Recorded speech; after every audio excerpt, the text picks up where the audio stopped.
उत्तर प्रदेश के कानपुर देहात में एक ऐसी घटना हुई है जिसने यूपी के बुलडोज़र सिस्टम पर सवाल उठा दिया है। हुआ यूं कि कानपुर देहात में अतिक्रमण हटाने की कार्रवाई में बुलडोज़र चलाया गया और उसमें जिस मकान को तोड़ा जा रहा था वहां पर माँ बेटी की मौत हो गई। मौत जलने की वजह से हुई और प्रशासन ने ये कहा कि चूँकि माँ और बेटी ने खुद आग लगाया है इस वजह से उन दोनों की मौत हो गई। लेकिन घर वालों का आरोप ये है कि यहाँ पर जो प्रशासन है उसने बुलडोज़र चलाया और बुलडोज़र की कार्रवाई में आग लगी और आग की वजह से प्रमिला दीक्षित और उनकी 21 साल की बेटी की मौत हो गई। ये वही जगह है, वही गांव है, इसको मड़ौली कहते हैं, जो कि मैथा तहसील में है कानपुर देहात के। और यहाँ पर आप देखिए कि इस वक्त जो शव है वो अंतिम संस्कार के लिए जा रहा है और ये 2 शव यहाँ से निकल रहे हैं। और इसी जगह पर जो एक झोपड़ी बनाई गई थी उस झोपड़ी को तोड़ने की कार्रवाई की जा रही थी। आपको बताएं कि इस मड़ौली गांव में जो दीक्षित परिवार है वो सालों से रहता है और यहाँ एक शिकायत की गई कि ग्राम समाज की ज़मीन पर जो शिवम दीक्षित हैं उन्होंने कब्ज़ा किया था। और शिकायत भी विशाल दीक्षित जो कि उनके पटदार हैं उन्होंने ये की थी।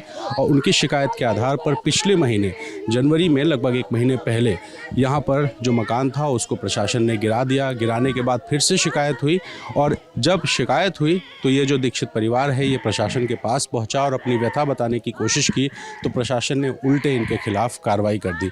और कार्रवाई होने के बाद जब इन लोगों ने अपनी जो झोपड़ी है वो नहीं हटाई तो बुलडोज़र लेके प्रशासन पहुंच गए। एसडीएम, लेखपाल, तहसीलदार समेत तमाम जो पुलिस के अधिकारी थे वो यहाँ पहुंचे और उसकी वजह से यहाँ पर पुलिसिया कार्रवाई हुई। आप देखिए जो घर के लोग हैं वो इस वक्त परेशान हैं और सामने जहाँ पुलिस वाले खड़े हैं उसी जगह पर जो घटना है वो घटी थी। इस मामले में फ़िलहाल दर्जनों लोगों के खिलाफ, जिसमें एसडीएम, तहसीलदार, लेखपाल ये सारे अधिकारी शामिल हैं, उनके खिलाफ एफआईआर दर्ज की गई। और एफआईआर दर्ज होने के बाद लेखपाल को और जो बुलडोज़र चलाने वाला ड्राइवर था उसको गिरफ्तार कर लिया गया है। कुछ और अधिकारी हैं जिन पर एफआईआर हुई है, कार्रवाई संभव है। लेकिन फ़िलहाल इस पूरे गाँव में जो गुस्सा है वो इस बात का है कि एक छोटी सी झोपड़ी उसको हटाने की कार्रवाई में प्रशासन ने 2 लोगों की जान ले ली।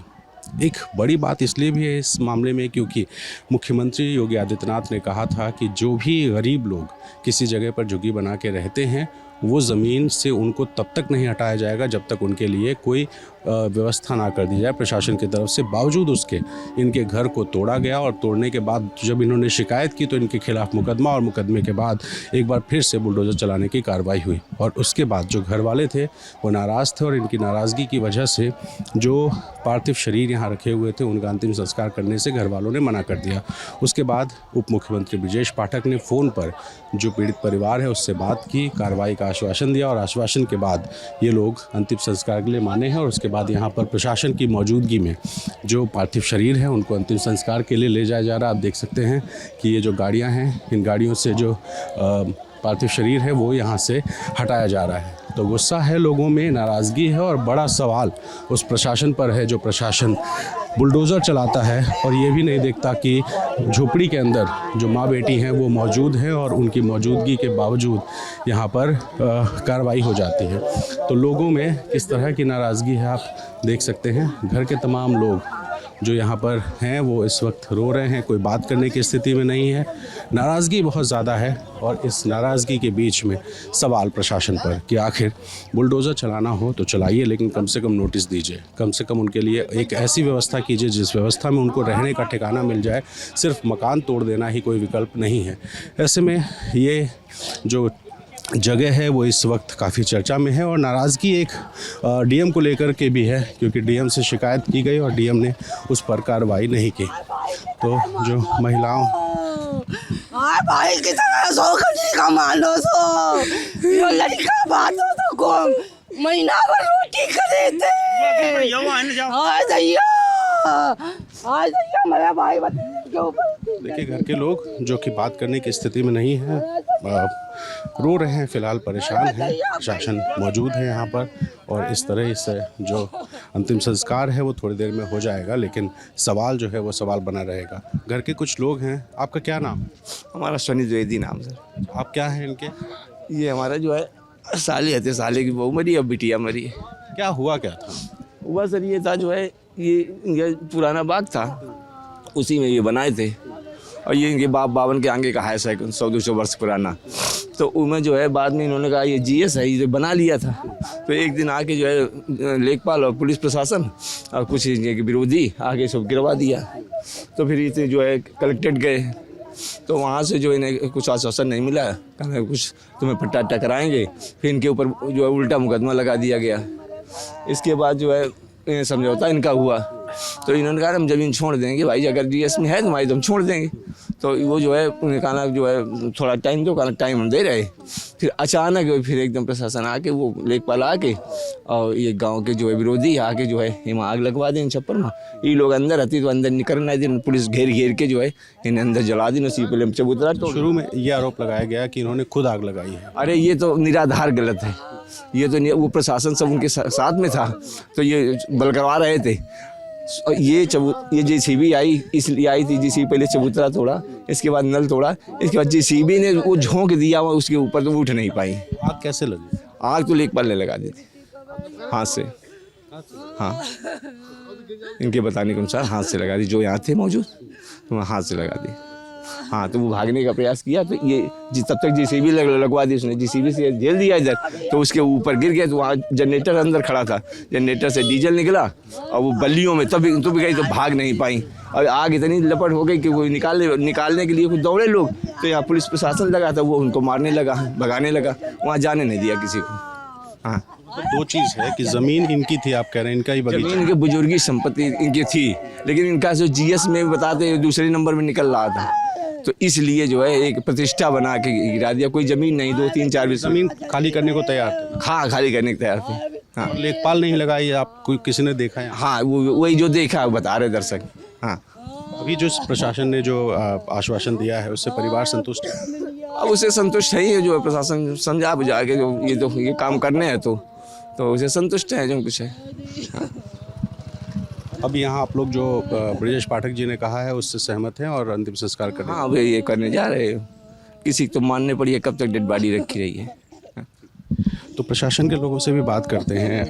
आप देखिए फ़िलहाल तब तक आपको दिखाएं स्थिति यहाँ पर कि आरोप ये है कि ये जो जगह है, ये जो ज़मीन है, ये इनकी पुश्तैनी थी जैसा दावा है, लेकिन ग्राम सभा में आ रही थी।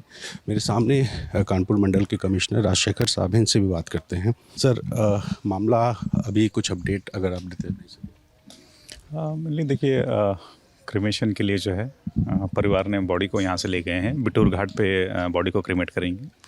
और जो रिचुअल्स यहाँ गांव में और घर पे होना चाहिए था, तो उन्होंने रिचुअल पूरा कर लिया है परिवार साथ। और अभी यहाँ से लगभग 1.5-2 घंटे लगेगा बिटूर जाके, और वहाँ पे पूरा तैयारियाँ हैं। जो भी अंतिम संस्कार है, सम्मान पूर्वक जो है अंतिम संस्कार कराई जाएगी। प्राइमा फसाई सर, दोष किसका निकल के आ रहा है? देखिए, इन्वेस्टिगेशन की बात है, इसमें एफआईआर दर्ज हो चुका है। कितने लोगों पे हुई है? इन्वेस्टिगेशन शुरू होगी। कुछ लोगों का, 4-5-6 लोगों का गांव वालों पे इन्होंने डाउट जताया था, और कुछ जो है जो कुछ रेवेन्यू डिपार्टमेंट्स के ऑफिसर्स थे, उनके ऊपर इनकी डाउट थी इस पर।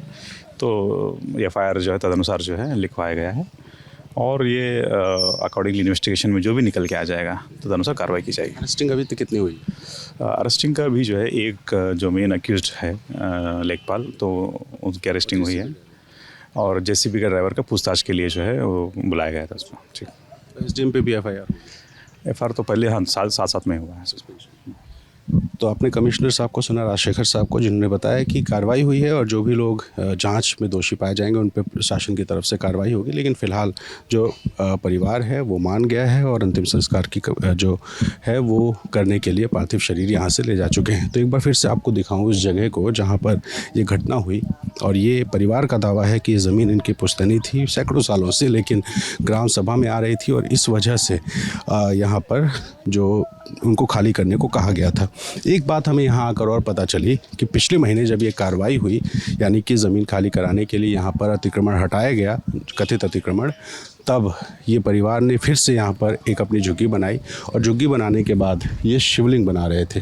और ये शिवलिंग बनाने की वजह जो स्थानीय लोग बता रहे हैं कि शिवलिंग बना करके वो यहाँ पर एक ऐसी पक्की बंदोबस्ती यहाँ करना चाहते थे ताकि कोई कार्रवाई ना हो सके। और उसके बाद जो प्रशासन है उसको दोबारा जब विशाल दीक्षित की तरफ से शिकायत मिली तो यहाँ पर कार्रवाई हुई कि आखिर ये शिवलिंग और इधर ये जो झोपड़ी है ये क्यों बनाई जा रही है। और आपको दिखाएं कि इस जगह पर जब जेसीबी आई और जेसीबी आकर के कार्रवाई करने लगी तो कुछ लोगों के मुताबिक परिवार ने यानी दोनों महिलाओं ने, माँ और बेटी ने खुद को आग लगा ली, जबकि परिवार का ये कहना है कि लेखपाल ने इसमें आग लगाई ताकि वो महिलाएं डर के निकल जाएं और वो निकल नहीं पाई।